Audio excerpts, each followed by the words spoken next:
Hello everyone, warm welcome back to True to Form, your weekly YouTube show produced by Racing TV. Sam Turner here with you again for this week's edition, and what a weekend we enjoyed. An exhilarating weekend over in Ireland, not just for you rugby fans, but also for some fantastic racing at the DRF. We had a really good card at Sandown as well to get our teeth into, so plenty to talk about on this week's show. We'll start off with an anti-post selection for the bumper at Cheltenham. I don't think you need to be Einstein to work out which horse this might be, but we'll give you a bit of data as well just to back up that selection.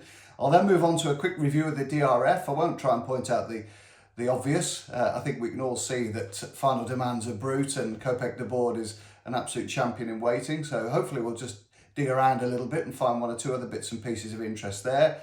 Move on to the track. There's two horses for you, one at Sandown, one at Leopardstown, which caught the eye this week. And I'll wind up the show with a Newbury Nap, a horse that I strongly fancy to win the William Hill Handicap Hurdle. Right, without further ado then, let's get on with our anti-post selection for this week. I think it's fair to say that the champion bumper hasn't really caught light yet. I don't think there's been many stellar performances in the previous months. That was until the finale at Leopardstown on Sunday, the final race of the DRF. I thought this was a tremendous performance from Bambino Fever, and the data backs it up as well. The previous day we'd seen Cole Cannon, a regular in bumpers seemingly for the last two seasons, win that bumper on the concluding race of the Saturday card, and they all finished in a heap. But there was no such story on the Sunday with Bambino Fever, who strode majestically clear of her rivals to put good distances between herself and those that were toiling in her wake.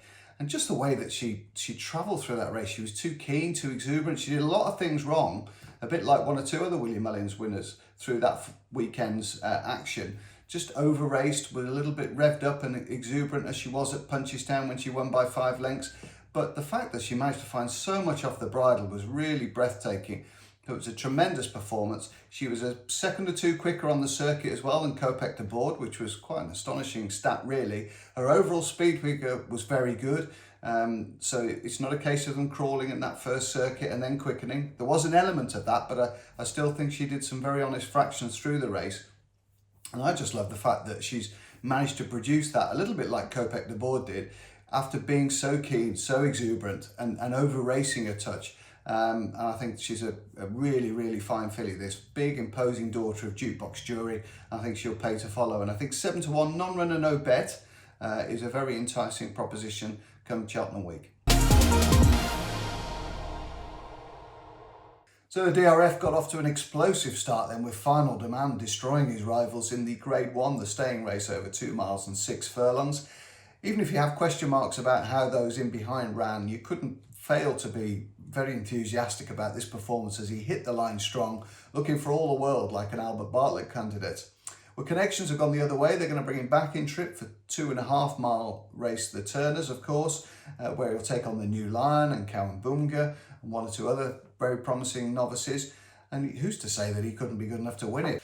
Just the way that he got shaken up on that home turn at Leopardstown just made me think, he's got Albert Bartlett written all over him, this horse. But anyway, Willie Mullins prefers to come back in trip rather than extending out.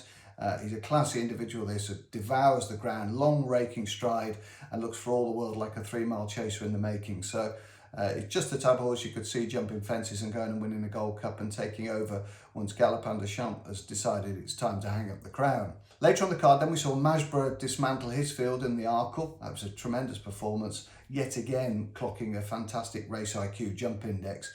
The beauty of this horse is he seems to just get in and out of his fences so quickly.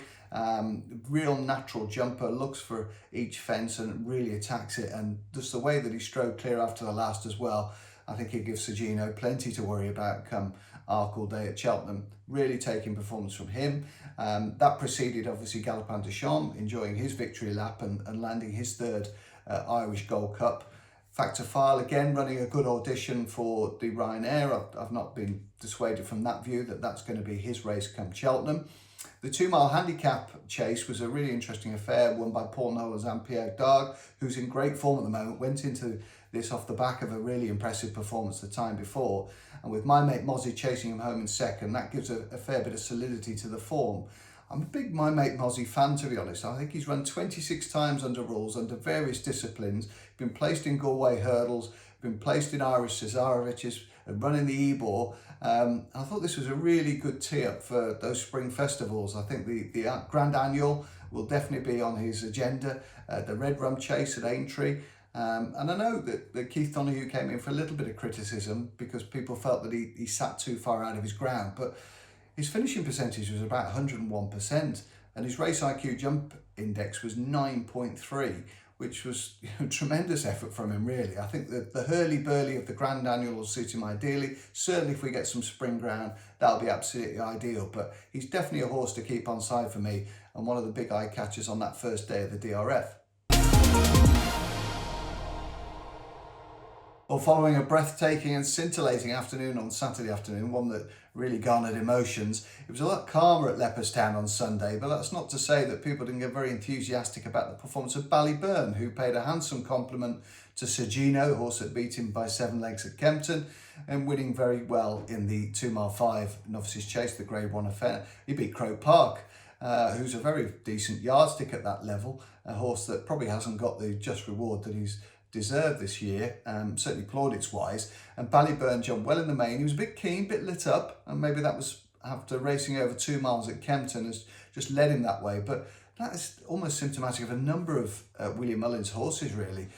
I do think his jumping leaves a little bit to be desired. He didn't look dangerous or even capable of falling on Sunday, but there were just 1 or 2 moments where you think, ooh, crikey, you can't afford to rub that. And I was more taken with Dancing City's round of jumping when he managed to win a couple of Sundays ago than I was really with this performance from Ballyburn. It was good workmanlike performance. He's step in the right direction, and he's no doubt that he'll probably be Paul Townend's ride come the brand advisory. But there were just 1 or 2 little question marks for me that stopped me backing him at a very short price. We didn't have to wait long though for another Willie Mullins bulldozer, and that was Kopek de Bordes, who did plenty wrong yet still absolutely bolted up in the 2 mile Grade 1. The overall speed figure was good enough to win a Supreme Novices Hurdle probably every year for the last 10. So that's encouraging if you're on at nice prices. I think he's still sort of 5 to 4, 6 to 4. And I think with the run, I still think that's very fair value, to be honest, because he looks an absolute machine, this horse. Don't need me to tell you that. The data tells us that. He was much quicker on the circuit than anything else on the card. Tremendous performance, and it set down a real marker for the Supreme Novices Hurdle. I think even though I'm a Romeo Coolio fan, I think that sent shivers down the spine, that performance, Kopek de Bordes. Real wow factor, tremendous effort, and probably one of the best hurdling performances I've seen since, well, Constitution Hill probably. I thought it was a tremendous effort and not to be underestimated in any way, shape or form. We were then dealt a tactical masterclass from Solness's rider, Danny Mullins, who didn't enjoy the rest of the afternoon quite so much when he came down on Lossiemouth, but he was brilliant on Solness. And this race owed more to the fact that Gaelic Warrior was given a slightly odd ride and El Fabiolo crashed out early. But I was really taken with Marine Nationale as well. I think this was a step in the right direction from him. His circuit time was really good, even marginally quicker than Solness. And it was even quicker than Masborough the day before Marine Nationale, which is really encouraging because there had been some rain through the morning. The ground should have been slower, the track should have been slower, and yet Marine Nationale was still going quicker than Masborough, a horse that we think is going to be a serious combatant for Sergino come the Arkle. So I think there's plenty of encouragement to have from Marine Nationale. He's 12 to 1 for the Queen Mother Champion Chase, and you know what? I think he could run another big race at a Cheltenham Festival. I think he's coming to the boil quite nicely. Obviously, State Man won a one-horse race, really, unfortunately, with Lossiemouth's early departure. I've really taken McClory, a horse that we put up in the tracker early on in the season. He's been a work in progress, really, this horse, but I love the way that he fled around Leopardstown and coped with a big field, jumped well. And that was very, very encouraging performance from McClory. He was only a second slower as well than Kopek de Bordes, which very encouraging for a horse rated 120. He's bound to get a few pounds for this, and that's good because that might get him into the boys' race at Cheltenham. I think non-runner no bet. I still think he's double figures. I'll add him to the portfolio along with the Enabler, who ran in this race, but in typical fashion from the Gordon Elliott yard over the weekend, he dropped away quite tamely and disappointingly after showing up well for 75 or 80% of this race. Hopefully he can get back on track. He's now handicapped. He's had the requisite 5 runs. I think we might see a different horse back up in trip come March week. So we'll go to Sandown for the first of the 2 tracker horses this week, and it's Just Lucky Civiler. a horse trained by Paul Nicholls, ridden by Harry Cobden on this occasion. The horse that was racing over 2.5 miles on heavy ground off a mark of 112. And those of you who watched the racing this year will know that Just Lucky Civil has reached a real fair level in his career.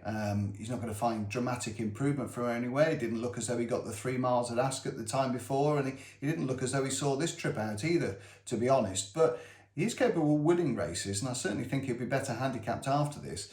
I thought it was interesting as well during the race that Harry Cobden chose to go the inside route all the way throughout this 2.5 mile contest. Now that's unusual for Harry. He's normally looking for the less poached ground on the wide outside, a little bit the passage that he took on Henri Le Second in the 3 mile Heroes Handicap Hurdle later on the card. For that reason, and for that reason only, really, I keep my eye on Just Lucky Civil. Probably down to a mark of 110. 2.5 mile handicap on good spring ground in the weeks to come should be within his compass. I'd be disappointed if he wasn't capable of winning a race or two off that mark. The second tracker horse ran at Leopardstown on Sunday, and it was Sequestered, who ran behind Back to Normal, the gamble of the race, and one of the gambles of the day really for the Gavin Cromwell yard. Trained by Paul Gilligan, ridden by son Jack. I was really taken with this horse because he too went all the way around the inside at Leopardstown, which I didn't think was the place to be on the chase course over the weekend. I thought he ran really well. He was second. He only got beaten 3.5 lengths, and he jumped the last upsides the winner, who had the 3 requisite runs over fences to get his mark, and didn't look, to be honest, to be thrown in off 130, but he certainly made a mockery of it by winning well and landing some good tidy bets. I think Sequestered will be a nice horse going forward, win a nice prize. He's only 7. His 2 career best efforts have both come at Leopardstown over Christmas and then on Sunday. I think a bit of good ground, 3 miles, and perhaps a more even track where there isn't a bias either side will suit him ideally going forward. And I certainly think he's one for our trackers. I think he'll pay his way this spring. So let's turn our attention to this weekend's action then. Newbury and Warwick primarily. There's also a racing at Uttoxeter as well, which isn't a very competitive card. Starting off in the 1:15 then at Newbury with a competitive novices hurdle. And if Kind Sign ran here, I think I would be against her at a short price. It is all price driven, of course, but if she was a very tight price, I think I'd look to get against her, because the data from her Kempton performance last time wasn't anything to shout home about. It was a slow circuit time. The final circuit was modest. The overall time was modest. And her race IQ jumping stats weren't exactly exhilarating either. So she could be the type of horse that might be overbet in that first race at Newbury. So we'll look to take her on if that is the case. In the 3:35, the William Hill Handicap Hurdle, really competitive handicap this, tremendous race. Secret Squirrel to the forefront of the market again, and understandably so after that big handicap win at Windsor and Winter Millions weekend. But the horse that was 4th to him, Navajo Indy, the horse that had won the Jerry Fielden Hurdle on his penultimate start, is definitely one of interest here. And I think the 8 or 9 to 1 that's available about Tom Simmons' charge is definitely worth taking. I think he'd be much better suited going back to Newbury than he was at Windsor. The tight turns of Windsor and the fact he was on the back foot early, never played to his strengths. He charged home, finished 4th from a very uncompromising position. Thought that was a really smart effort from Navajo Indy. I think going back to Newbury would be ideal. Flat galloping track, and Tom Simmons' horses continue in pretty good order as well. He had a winner recently at Wetherby to boot. So take the 8 to 1, 9 to 1 about him. Gavin Sheehan again rides. Later on the card, the 4:10, the handicap chase over 3 miles. Zertact would be the pick here for Venetia Williams. This lad also ran at Windsor on Winter Millions weekend and just found the track a little bit against him. I think going back to Newbury, where he was an honourable 3rd to In the Waterside and Moon d'Orange, who's won since, in a very competitive handicap chase. Yeah, that was a really smart effort from Zertact. He wanted all of that trip that day, and I think going up to 3 miles will suit him ideally here.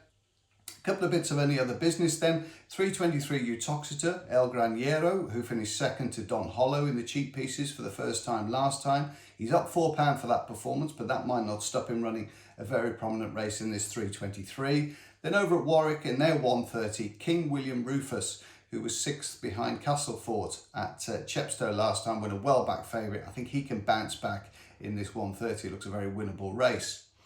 Just to say then, if you have any questions or queries about any of the race IQ data that I've managed to use in this show, or any questions about any horses going forward, anti-post wise, or looking at Cheltenham, then drop us a line on the YouTube page or indeed on X, and we'll do our best to answer those going forward. Thanks very much for your company again this week. I look forward to speaking to you next week. Bye for now.